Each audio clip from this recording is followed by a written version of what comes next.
Hey there, and welcome to a deep dive into a topic I think you'll find incredibly relevant. It's the power of parenting in a world that seems obsessed with peers. Now, you've sent over some really interesting excerpts from Hold On to Your Kids by Neufeld and Maté, and I'm excited to dig into those with you today. It's great to be here, and it's clear from the sections you've chosen that you're not interested in just skimming the surface. You want to understand the heart of their argument. Absolutely. I'm ready to unpack these ideas, and it seems like a good place to start is with the author's pretty stark warning about a crisis facing young people today. They don't sugarcoat it, do they? Not at all. They cite some really alarming statistics, like a 6,000% increase in violence and aggression among young people since 1961. That's not a typo, 6,000%. Plus, we all know about the rising rates of depression, anxiety, and even suicide. It's a tough reality to face. It's overwhelming, honestly. Just hearing that number makes you stop and think. And the authors suggest that this crisis might be linked to a shift in who children are primarily attaching to. That's a fascinating concept to me. It's a fundamental shift, and it gets to the core of human development. You see, we're all hardwired for attachment, for belonging. It's a primal need, even more so than learning specific skills or becoming independent. So it's like that old saying, connection is key, but on a much deeper level. Exactly. The need to connect is deeply rooted in us. But what's fascinating is that while the need to attach is innate, the book argues that the target of that attachment can change, and what we're seeing now is that target shifting away from parents and towards peers. So instead of seeking approval and guidance from the adults in their lives, kids are looking to their friends first. That's the trend. And the book uses some really powerful examples to show why this is so concerning. They talk about studies with monkeys raised without parents, only with their peers. I've heard about those studies. They're a little heartbreaking, to be honest. They are. The monkeys raised without that adult figure, without that consistent and secure presence, showed much higher levels of aggression. They were more prone to self-destructive behaviors, even bullying each other.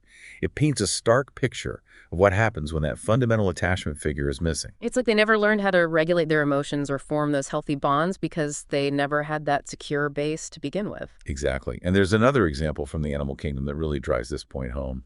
The rogue elephants of South Africa. These were young elephants, mostly orphaned or separated from their families.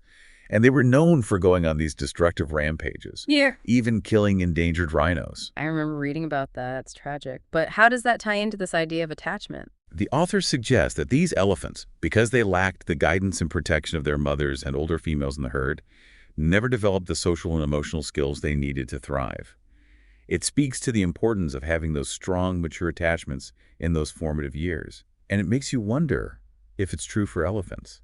What does that mean for us?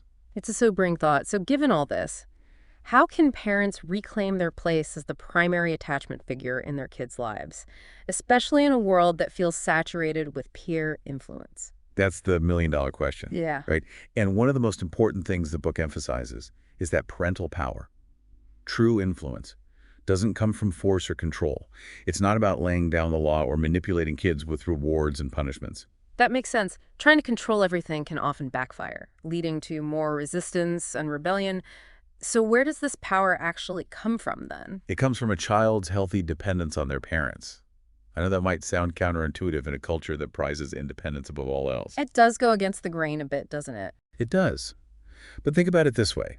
A child is naturally drawn to those who provide a sense of security, who offer guidance and make them feel like they belong. That's where the real power lies. It's about building a relationship based on trust and connection rather than a hierarchy of control. Precisely.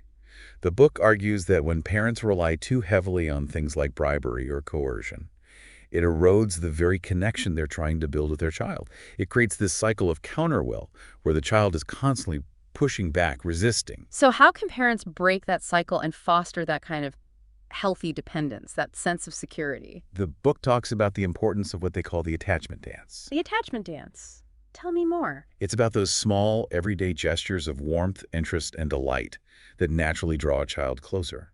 It's about being present, both physically and emotionally, and tuning into your child's cues. It sounds so much more enjoyable than a constant power struggle, but what does that look like in practice? Well, the book offers some really practical takeaways. For example, they talk about the importance of prioritizing family meals. I've heard that before, but it seems like it's getting harder and harder to have those regular family meals with everyone's busy schedules. It definitely takes effort, but it's so worth it.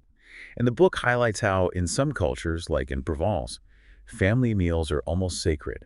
They're a time for connection, not just refueling. And it really struck me how different that is from the often fragmented, rushed meal times that have become the norm in many families today. It's about creating that space for connection, for those shared moments of laughter, storytelling, and just being present with each other. Exactly.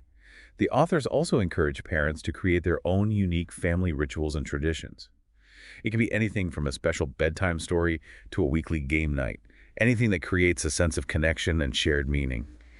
Those little rituals become like anchors, don't they? Something familiar and comforting in a world that can often feel chaotic. Absolutely. And another essential element of this attachment dance is for parents to act as their child's compass point. This means providing guidance, instilling values, and offering a sense of direction in a world that can often feel overwhelming.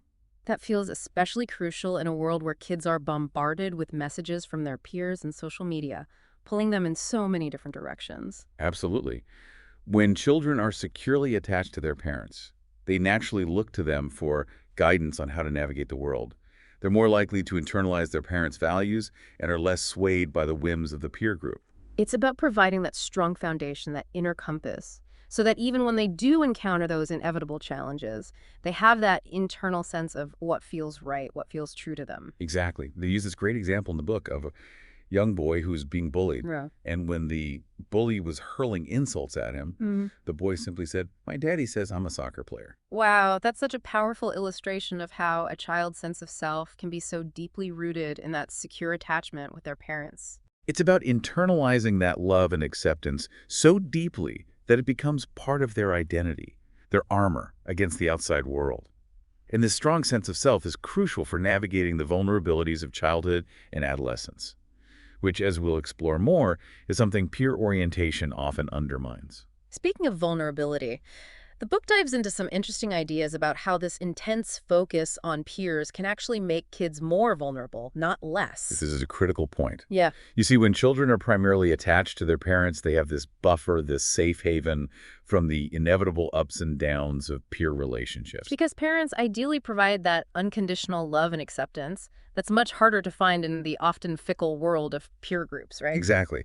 But when children are overly peer-oriented, they're constantly seeking approval and validation from their peers, which puts them in a very vulnerable position. It's like they're building their sense of self-worth on shifting sands, always worried about saying or doing the right thing to fit in. It can be exhausting. Hmm. And ultimately, it sets them up for a lot of heartache and insecurity, because that need for approval can never truly be satisfied externally.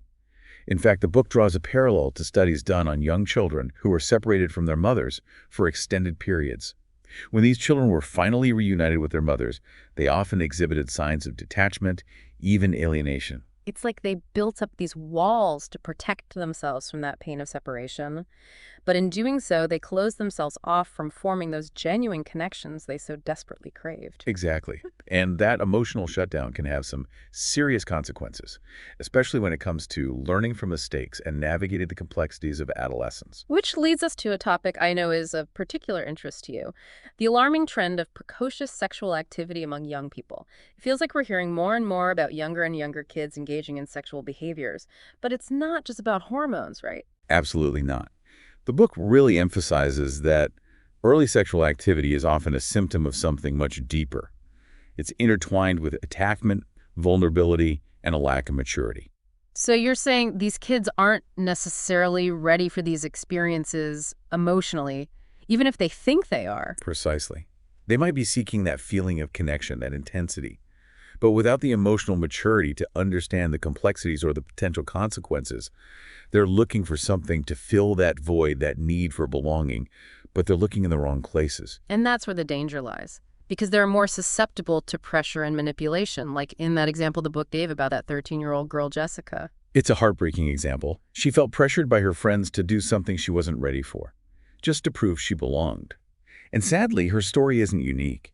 It highlights how peer pressure, especially in the absence of that secure base with parents, can lead young people into situations they're not equipped to handle. It's a tough reality to face. So given all this, How can parents counter that pull, that almost magnetic force of peer culture, especially when it comes to something as sensitive as sexuality? The book offers a powerful solution they call building an attachment village. It's about recognizing that parents can't and shouldn't do it alone. It takes a community, a network of caring adults who share similar values, and can provide additional layers of support and guidance for children. So it's not about isolating kids from their peers entirely, but surrounding them with a wider circle of positive influences. Exactly. The book gives some inspiring examples of how this can work in practice, like cross-generational mentorship programs, where seniors are paired with elementary school students. These relationships can provide a sense of connection and belonging that counters the pull of the peer group, showing kids that they can find acceptance and validation from wise and caring adults, not just from their peers. It's like building those bridges between generations, creating that sense of community that might be missing in some kids' lives. It's about expanding that circle of support. And it's not just about formal programs. The book encourages teachers to be intentional about connecting students with other supportive adults in the school. Parents can reach out to extended family, neighbors, coaches, anyone who can offer a positive influence. It really does take a village. It does. And here's a really important point the book makes. Nurturing those healthy relationships with other adults doesn't diminish or replace the parent-child bond. It actually strengthens it. It creates this safety net, this wider circle of support that ultimately reinforces the values and guidance parents are providing. So to bring it all back to our listeners today, what's the most important takeaway from all of this? I think the most important message is this. Parental influence matters. It matters now more than ever. We've seen how this shift toward peer orientation can disrupt a child's innate need for a secure attachment with their parents, leading to a whole host of challenges. But there's hope. There's always hope. Absolutely. By understanding these dynamics, by being present and engaged, by building that attachment village, parents can reclaim their rightful place as their child's primary compass point. It's about recognizing that power, that influence, doesn't come from control or manipulation, but from connection, warmth, and guidance. And perhaps most importantly, it's about recognizing that active, engaged parenthood is crucial, especially in a world where childhood seems to be getting longer, while the time we dedicate to active parenting seems to be getting shorter. That gap, that's where the danger lies. That's a powerful image. So as we wrap up, here's something for you to think about. How can you apply these insights not just in your own family, but in the broader community you're a part of? How can you be a part of that attachment village for the young people in your life? It's about stepping up, showing up, and recognizing that even small gestures of care and connection can make a world of difference.